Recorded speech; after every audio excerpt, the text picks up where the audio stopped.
If you're not enlightened right now, then you are trapped. You're trapped in something, in what I referred to previously as something like a magnetic field. Magnet's one thing, but it's got these two poles which generate a field, which certain material find it difficult to escape from. So we're trapped in a kind of magnetic field. And what is this magnetic field? It's actually a particular relationship. The field that we are trapped in, our samsara, is our relationship with the world. And it's not the world's fault, because a relationship takes two. There's me here in a relationship with the world out there. This is what we're trapped in. And this is what the next few verses address. They point out the nature of this trap and a way out of it. So let's have a look. This is verse 527. The Parikalpita and the Paratantra are mutually dependent and are not to be differentiated. Thus, with matter and impermanency, they are mutually conditioning. Now, you might not see much connection with this verse to what I've just said, but hopefully my preamble softened the blow somewhat. We've got these two terms once again, Parikalpita and Paratantra. And they're two terms that it's worth getting familiar with. There's a video devoted to them, video 104. So if you want to increase your familiarity, you can look at these videos. But you don't need to, because the Parikalpita refers to the me part of the relationship, and the Paratantra refers to the world out there. So we have to have a look at what's meant by me and what's meant by the world out there, what is meant by the Parikalpita and what is meant by the Paratantra. Parikalpita is sometimes translated as false imagination. We do not know how the world is. We only believe we know. We only imagine that we know how it is. We get a working model, various rules of thumb, or perhaps we like to be a bit more specific and get scientific about it, or we might be religious about it. But whatever, we build up a picture or a tone, a feeling of how the world is and how we relate to it. We might think it's a wonderful place, great to be alive. We might think it's hellish, get me out of here. Or we might think we've just got to knuckle down and get on with it. Get on with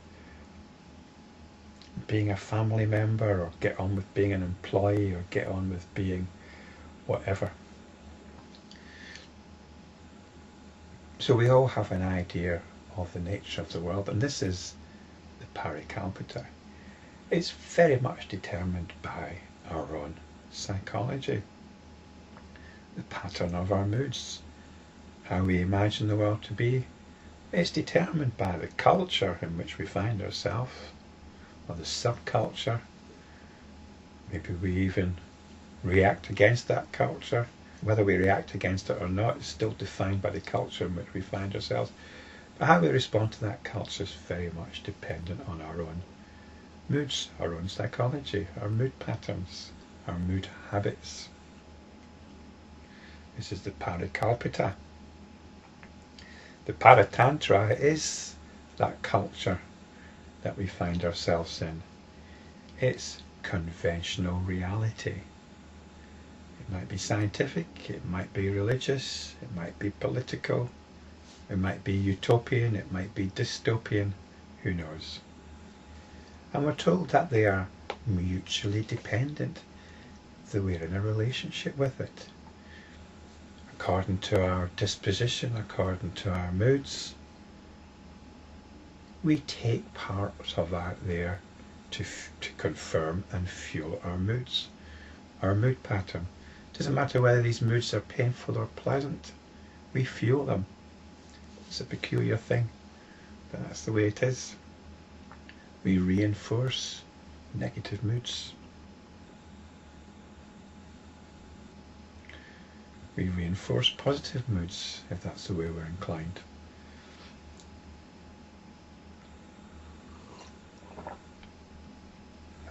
And that's how the world becomes for us. That's how the world is. In this way, then, they are mutually dependent. Perhaps our moods can be so strong that they can affect conventional reality. Perhaps we can infect conventional reality with our pessimism, our paranoia, or our out-and-out fantasies. So we're told here they are not to be differentiated, because it's the one thing. It is this relationship. We are in a relationship. The important thing here is to see what's going on. To appreciate that the world is not some fixed objective thing. It's our own construction. Well, it's not our own construction, it's a construction of a certain personal psychology, certain culture.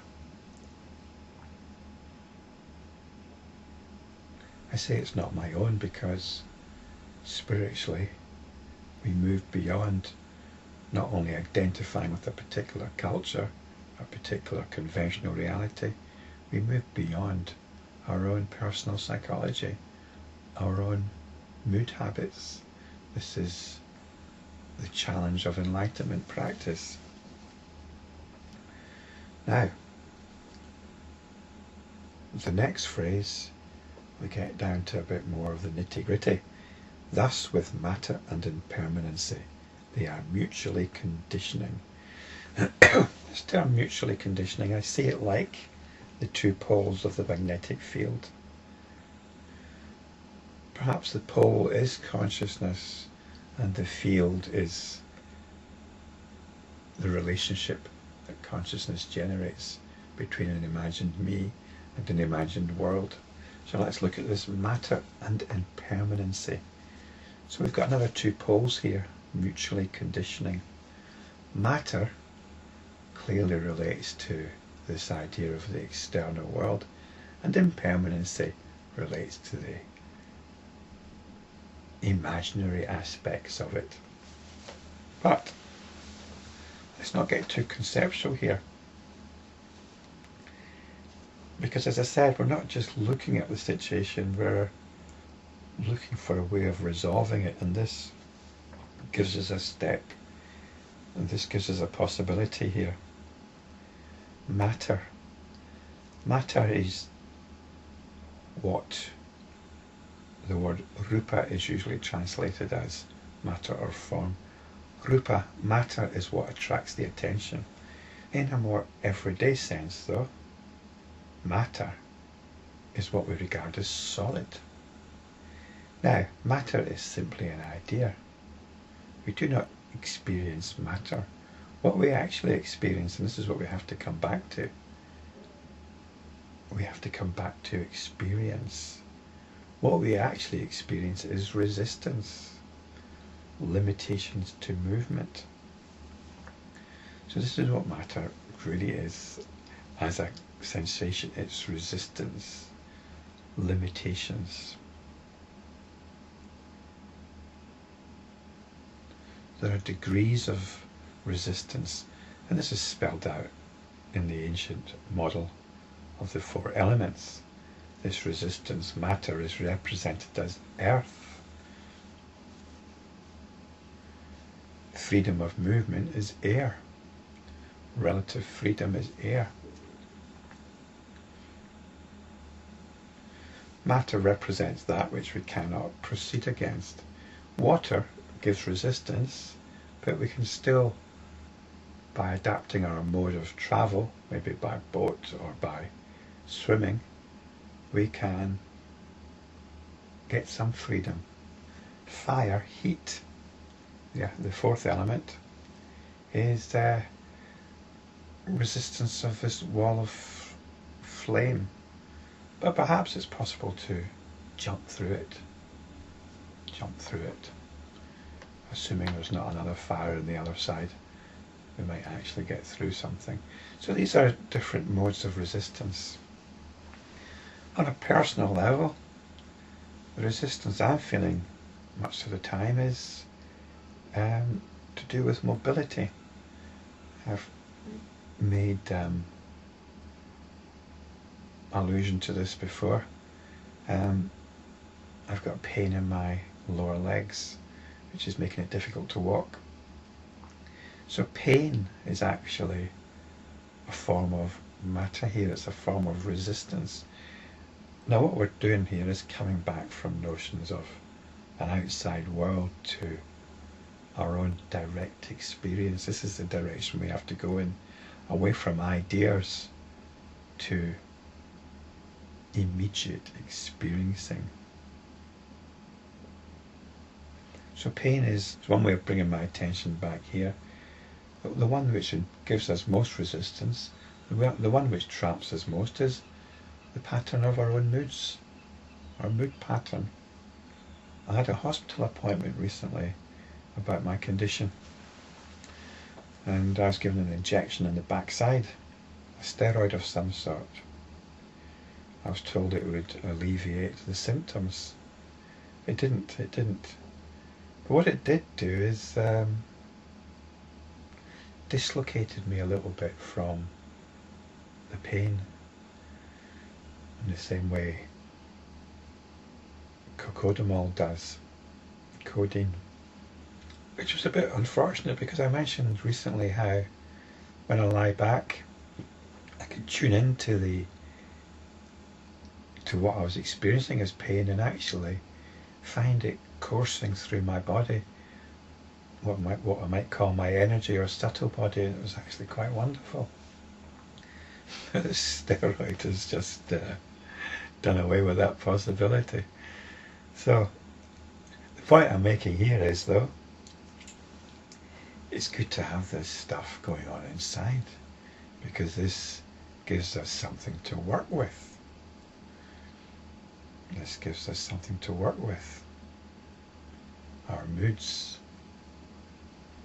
When we come back to our moods, we've come to the Parikalpita. Our moods are the fuel for our understanding of reality.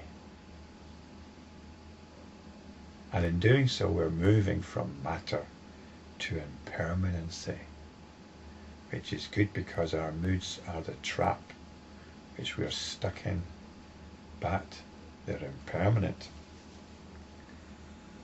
So we realize this, and this is what we come back to. We come back to the immediate experiencing.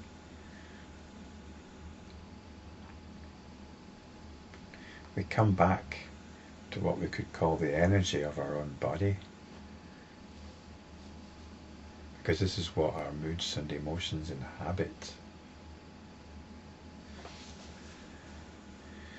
And at this point, if we haven't reached it, then we're very close to what is often referred to as suchness. And this will be spelt out in the next couple of verses.